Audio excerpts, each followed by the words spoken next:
जनता का पूरी समर्थन मिला, आशीर्वाद मिला, सहयोग अगर मिला और आपको नेतृत्व अगर मिलती है तो इन तमाम सारी भीड़ से आप की प्लानिंग खास क्या होगी, बेहतर क्या होगी, भीड़ से एक अलग उम्दा तरीके की राजनीति, स्वच्छ राजनीति क्या होगी?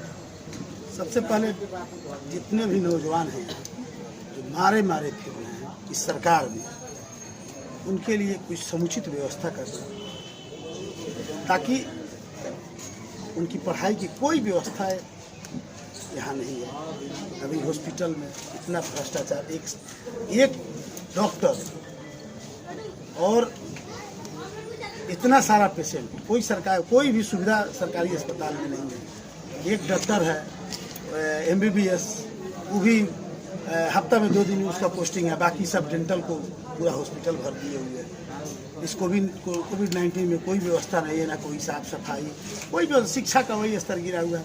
सबसे पहले मैं अगर विधायक बना यहाँ का, गरीबों ने अगर हमको, यहाँ की जनता ने हमको मौका दिया, सबसे पहला यहाँ जो भ्रष्टाचार है उसको मुक्त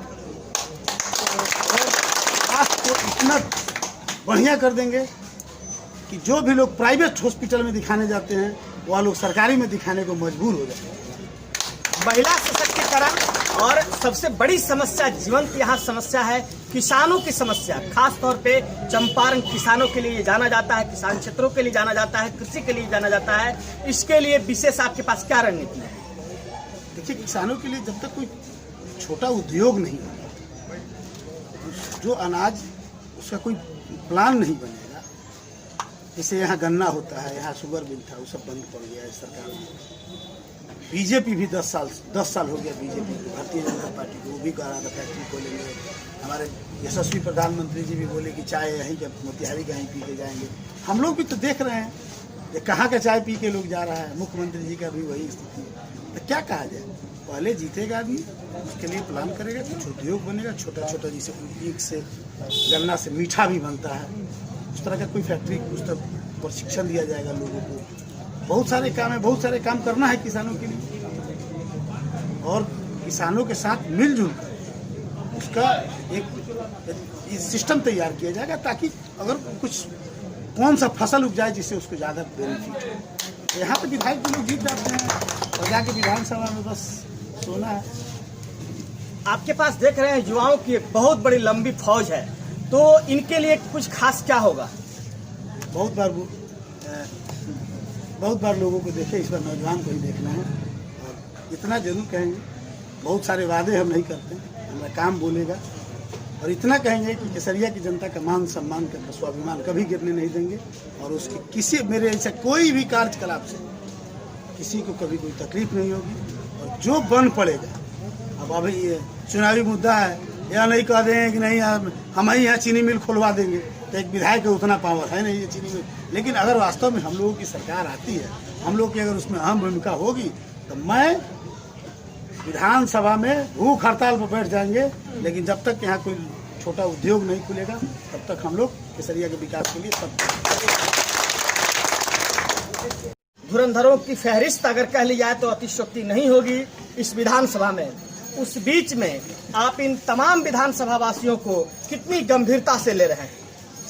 कहाँ कोई धुरंधर हमारे सामने दिख रहा है? नाम भी बताइए, कहाँ कोई धुरंधर है? सब लोगों का मिट्टी पलित हो गया। इसका काम बोलता है ना, काम बोलेगा तो धुरंधर कहाँ? किसी मेरे सामने कहाँ धुरंधर है? धुरंधर बताया इसलिए जा रहा है कि कई लोग पूर्व विधायक रहे हैं, कुछ लोग कई दिनों से, कई वर्षों से, कई दशकों से राजनीति की समर में लगातार प्रयास कर रहे थे। एकाएक आपका आना बिहार विधानसभा के लिए कितनी प्रभावकारी होगा और आप इन्हें कितनी गंभीरता से ले रहे हैं? देखिए, एक्चुअली आज तक केसरिया की जो भी जनता है, आज तक जो मियाँ जनप्रतिनिधि जीते, जो भी माननीय विधायक जी लोग जीते, उनके द्वारा सबों को छला गया। सभी लोगों ने मिलकर केसरिया के पब्लिक को छल का काम किया। जीत के विधायक जरूर बन गए, लेकिन जो वास्तविकता में जो विधायक का जो मर्यादा होता है, विधायक का जो काम होता है, वो काम नहीं किया उन लोगों ने। 5 साल हर एक गरीब विधायक जी के पास जाने के लिए तड़पता है। साहब 1000 रुपया का गाड़ी भाड़ा करके जाए तो किसी के पास हरसिद्धि जाना होगा, किसी के पास मधुबन जाना होगा। तो आज तक यहाँ बाहरी विधायक जो भी यहाँ जनप्रतिनिधि सब बाहरी जीते, और लास्ट में इसी लोकल के नाम पर डॉक्टर राजेश को केसरिया की जनता ने अपार बहुमत से जिताया। उसने भी यही छल कर दिया। तो चूँकि आज तक पार्टी के नाम पर लोग यहाँ जीतते आए थे, इस बार बेटा बन के जिताना है लोगों को। जो सेवा करेगा वही अब चुनाव जीतेगा, चाहे कोई। पार्टी के नाम पर पूर्व में जीते आ रहे विधायक एवं प्रत्याशियों को लोगों ने यहाँ, उन तमाम सारे लोगों ने यहाँ के लोगों को ठगा है। बेटा बनके इनके विश्वास पर, इनके समर्पण को, इनकी विश्वसनीयता को बरकरार हम रखेंगे, ये कहना है जनाधिकार पार्टी के प्रत्याशी रिंकू पाठक जी का। अब हम आइए जानते हैं इनकी राजनीतिक पृष्ठभूमि पर एक नजर डालते हैं। रिंकू पाठक यहाँ के नगर अध्यक्ष हैं, साथ साथ कई दशक से राजनीति में सक्रियता से राजनीतिक परिस्थिति को ये लगातार ले रहे हैं। अब इन्होंने सोचा कि क्यों यहाँ के लोग बार बार छला जा रहा है, बार बार ठगा सा महसूस हो रहा है, क्यों नहीं इनके बीच हम पहुंचकर इनका भाई, इनका बेटा, इनका दुख दर्द मिटाने के लिए हम ही समर में आए। इसको लेकर के राजनीति की समर में पूरी गंभीरता से ये कूद चुके हैं और यहाँ के तमाम सारे लोगों को सपनों का साकार करने के लिए ये लगातार इस समर में कूद चुके हैं। ये थे हमारे साथ रिंकू पाठक, जनाधिकार पार्टी के, जो तमाम सारे अपनी रणनीति और अपनी स्ट्रैटेजी और अपनी उद्देश्य को लोगों के सामने यानी विधानसभा वासियों के सामने रखा। अब हम चलते हैं विधानसभा के कुछ लोगों से बात करते हैं कि रिंकू पाठक जी को कितनी गंभीरता से यहाँ के लोग ले रहे हैं, वो क्या कुछ खास होगा और लोगों के लिए कितने उपयुक्त साबित करेंगे। ये हम चलते हैं और कुछ लोगों से बात करते हैं, जिसमें कई सारे युवा भी हैं, कई ऐसे लोग हैं जो इनको कितनी गंभीरता से लेते हैं। हम बात करते हैं बारे में, उनके व्यक्तित्व के बारे में, उनके राजनीतिक क्षितिज के बारे में और उनके राजनीतिक बैकग्राउंड के बारे में। कहाँ तक आपको संतुष्टि है, कहाँ तक आप क्या कहना चाहते हैं? मैं कहना चाहता हूँ कि रिंकू पाठक जी, रजनीश कुमार पाठक जी 2008 में अपने राजनीतिक करियर शुरुआत की और 2008 से लेकर अब तक एक गरीबों के बीच, दबे कुचले के बीच कंधे से कंधे मिलाकर चलने के काम किया है।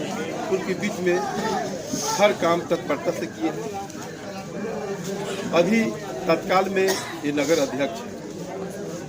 जब इनको नगर अध्यक्ष बनाया गया तो नगर में 0 बैलेंस था, कर्ज था नगर, और इन्होंने 2.5 वर्षों में, 2.5 वर्ष नहीं, साल भर दिन का ऐसे समय व्यतीत हो गया, सब लोग जानता है। लेकिन 1.5 वर्षों में इन्होंने जो काम किया, मैं समझता हूँ 2008 से लेकर अब तक कोई किसी ने ऐसा काम नहीं किया। इसलिए लोगों को भरोसा है, विश्वास है कि मेरा घर का बेटा, मेरा भाई और विधायक होता है तो चहुमुखी विकास करेगा। मेरा नाम श्यामबाबू प्रसाद हुआ और मैं पूर्व में जिला में जदयू के महासचिव थे। हम विसूत्री में भी 2 बार रहे और अनुमंडल स्तर पर निगरानी के सदस्य भी बनाए गए। इसके पूर्व में हम स्वयं नगर पार्षद थे केसरिया की, लेकिन चूंकि हमारा क्षेत्र महिला हो गया, अब हमारी पत्नी नगर पार्षद है श्रीमती खुशबू देवी, और मेरी पत्नी नगर पार्षद है। लेकिन हमको ये नहीं लगा कि मेरे विकास कैसे होगा। हम इनसे कहते हैं कि हमको 10 रुपये चाहिए, तो हमारे क्षेत्र में इन्होंने 100 रुपये देने का काम करते हैं, तो हमको कोई कहीं दिक्कत नहीं हुआ। तो जो आदमी विकास करता है, कार्य करता है, और वैसे नौजवान को हम लोग साथ नहीं देंगे तो हम लोग किसको साथ देंगे? अब जानते हैं अभी जो है नीतीश कुमार को देखिए, एनडीओ को देखिए, चिराग पासवान जी को देखिए, कल तक साथ थे, आज अलग अलग ढंग में जा रहे हैं। किसी पर किसी को विश्वास नहीं है, तो फिर जानता हूं लोगों पर क्यों विश्वास करें? क्यों नहीं अपने घर के बेटे पर विश्वास? यह विधानसभा क्षेत्र इस बार नौजवान को ही जिताएगी और कर्म करने वाले लोगों को जिताएगी। अपना जात पर वोट मिलेगा ना पात पर वोट मिलेगा, ना किसी पार्टी के जो बड़े बड़े पार्टी लेकर के आते हैं ये है वो है, तो कुछ चलिए। विकास के दृष्टिकोण से रिंकू पाठक को ही विजयी होना है।